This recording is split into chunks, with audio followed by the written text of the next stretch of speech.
Parañaque City naman kami. Oh my God.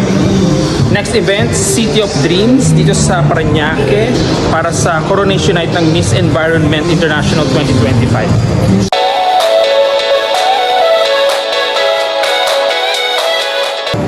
Miss Environment International.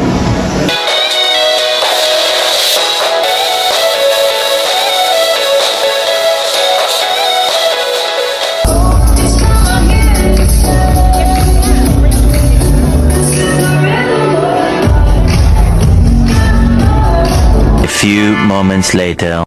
Pagkatapos naming makahanap ng table ay pumila na kami sa buffet para makakain na. Grabe na yung pang food oh. Hello po! Musta po? Hello po! Dahil sa sobrang gutom, 2 platong pagkain ang aking kinuha. Gusto mo yun?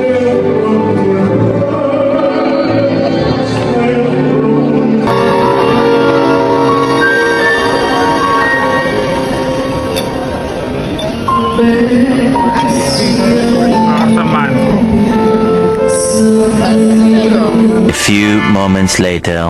At nagumpisa na ang Coronation Night ng Miss Environment International 2025. Special guest at binigyan ng parangal ang Filipino-American artist at environmentalist na si Apple the App. Show your appreciation and love for your candidates.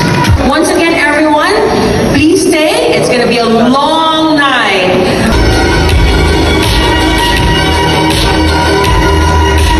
Itinanghal na bagong Miss Environment International 2025 ang pambato ng Pilipinas na si Ariana Pantaleon. The Philippines!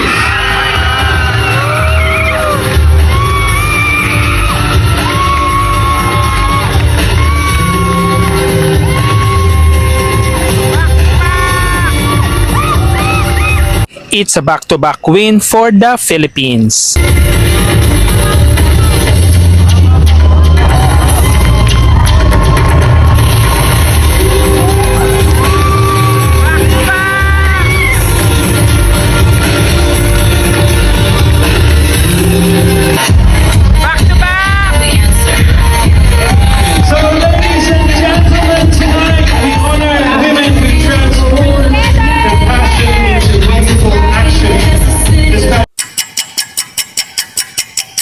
Tapos na kami dito sa City of Dreams for Miss Environment International 2025. Nanalo ang Pilipinas back-to-back. Congratulations, Ariana Charlize.